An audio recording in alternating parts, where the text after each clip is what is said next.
Our next guest follows the transportation sector closely. You don't know what you're doing that's going to show up. He owns the nation's largest chain of truck stops.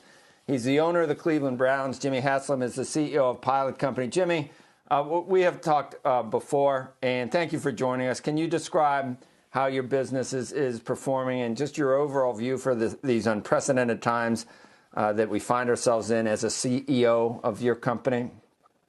Yeah, good morning, Joe, and thanks for having us on. I think it's important to understand that 70% of the goods that are consumed and used in the United States are moved around by truck.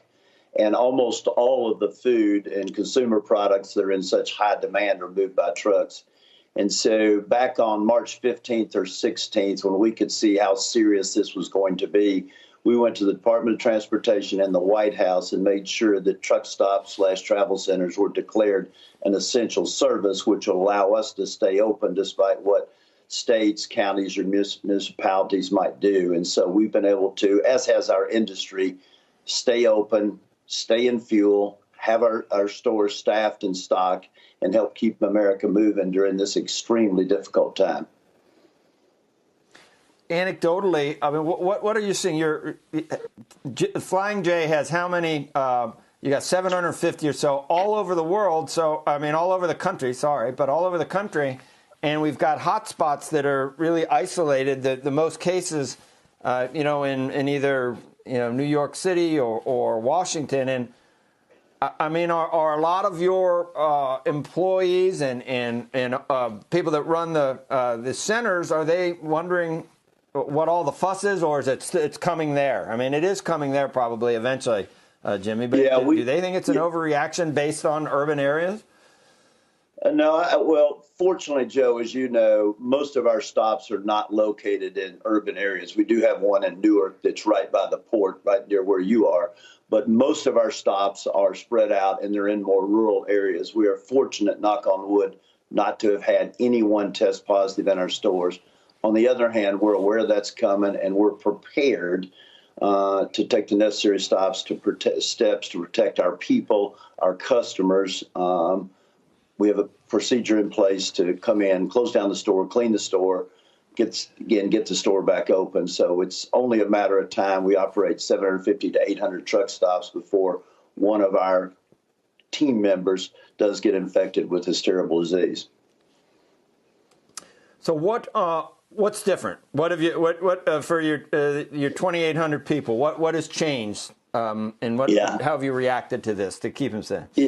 Yeah, we actually have about 25,000 team members out in the field, and so here's what all we have instituted, really for our team members and our customers. But before I get to that, I thought you might be interested in what we're seeing from an overall economic perspective, and that is that gasoline demand, because we sell gas to individuals and cars driving up down the highway, and diesel, obviously, the trucks. But gasoline demand over the last 5 or 6 days is down 35 to 40%.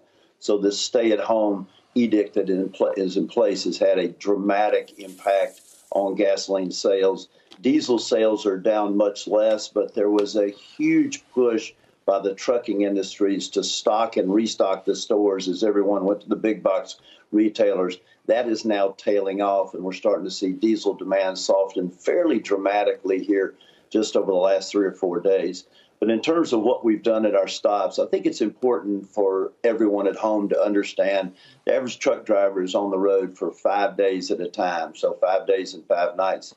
Their life revolves around their truck and the truck stops. So they eat, shower, obviously use the restrooms, and all the other facilities we have at our truck stops, and they sleep in their trucks. So keeping our stops open and functioning, being able to serve food, have retail items, showers and restrooms open is vital to them. Steps we have taken in our stops include closing down the seating area in our restaurants.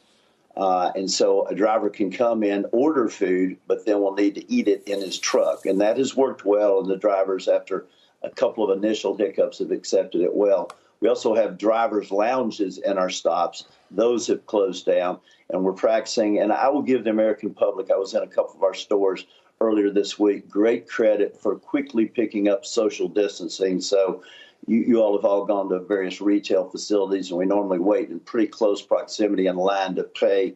And I was in one of our big stores just outside of Knoxville on Monday, and people were literally standing 6 feet apart in our stores as they went to pay.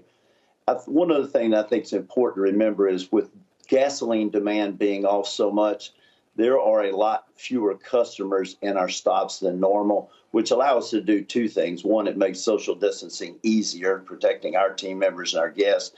But secondly, it allows us to focus even more attention on taking care of the professional driver.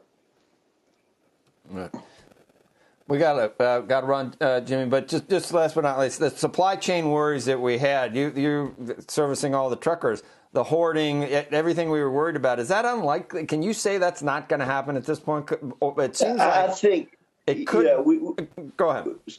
Excuse me, Joe. We talked to the big retailers and really worked closely with Walmart on a variety of different issues. And I think I can't answer for them, but in talking to the trucking companies who we're literally in contact with daily, it feels like we're over the hump. As one of the trucking company CEOs told me, you only need so much toilet paper, so many cans of soup, et cetera.